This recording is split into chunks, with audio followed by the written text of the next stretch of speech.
Salam sejahtera Bapak, Ibu, serta saudara semua. Untuk memulai renungan tentang firman Tuhan ini, mari kita bersatu di dalam doa.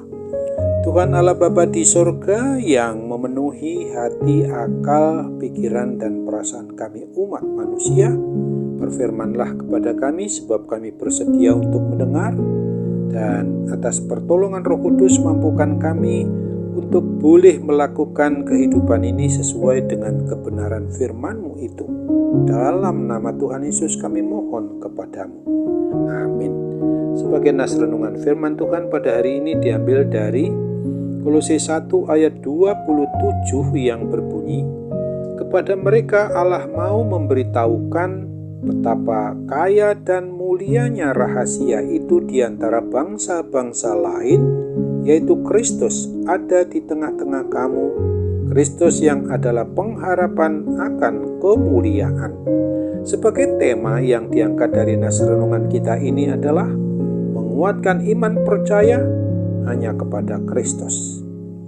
Sesungguhnya sejak awal Tuhan Allah menciptakan langit dan bumi dengan segala isinya adalah dengan satu tujuan, supaya umat manusia yang menjadi puncak rancangannya dapat menjadi satu-satunya makhluk yang menyatukan dua unsur, yaitu daging dan roh, unsur tanah liat dan unsur roh ilahi, yaitu nafas Allah Bapa sendiri.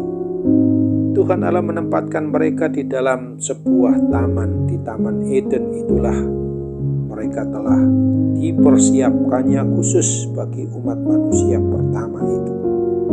Di sana umat manusia menjadi representasi otoritas Tuhan Allah bagi seluruh muka bumi ini. Tuhan Allah ingin agar Taman Eden ini diperluas oleh keturunan Adam sampai meliputi seluruh bumi. Sungguh sayang sekali kemudian sebelum tujuan Tuhan Allah itu terpenuhi, umat manusia sudah tergoda oleh bujuk rayu dari hatinya yang kemudian ditumpangi oleh kuasa iblis untuk meragukan niat baik Tuhan Allah yang maha baik itu. Umat manusia jatuh ke dalam dosa. Sejak waktu itu maka manusia diusir dari Taman Eden, terputus hubungan baik dengan Allah dan mati secara kerohanian mereka. Unsur kekekalan di dalam diri umat manusia menjadi hilang dan berubah menjadi kefanaan. Hal itu berlangsung sepanjang sejarah kehidupan umat manusia di muka bumi ini sampai tiba waktunya, sesuai dengan apa yang dijanjikan Tuhan Allah pencipta, pemelihara, dan sang pemilik atas hidup umat manusia melalui para nabinya. Ia mengutus putranya yang tunggal yang adalah sang firman untuk menjelma menjadi manusia.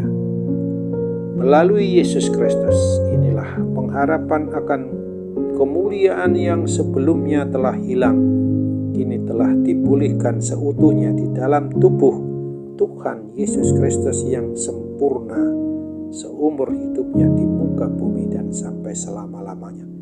Itulah sebabnya kuasa maut, kuasa kematian kekal itu tidak dapat menahannya. Ia telah bangkit, menang terhadap kuasa belenggu kutuk dosa, menang terhadap kuasa maut, memenangkan umat manusia yang dikasihi dan disayanginya itu. Jika melalui dosa Adam dan Hawa telah turun kepada seluruh benihnya umat manusia, kini melalui Kristus Yesus gambar Allah itu dipulihkan, kebenaran turun kepada semua orang yang memang lahir dari benih Allah melalui iman percaya kepada Kristus Yesus, Tuhan dan Juru Selamat umat manusia.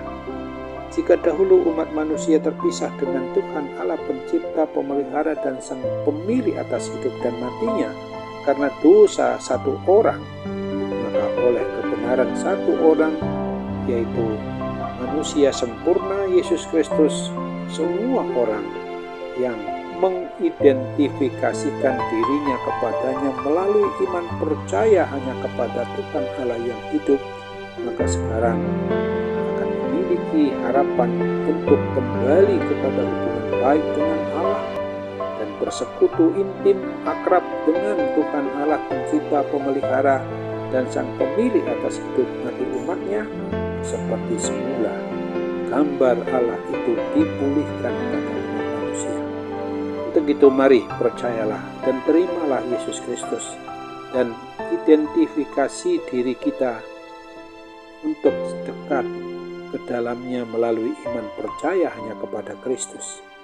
Kiranya Roh Kudus berkenan menolong dan membantu kita, memampukan kita untuk tetap teguh, kuat, kokoh berdiri dalam iman kepadanya, sehingga kita memang hidup yang selalu mengandalkan Tuhan Allah Bapa saja.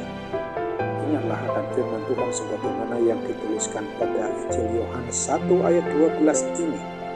Tetapi semua orang yang menerimanya berinya kuasa supaya menjadi anak-anak Allah, yaitu mereka yang percaya dalam namanya.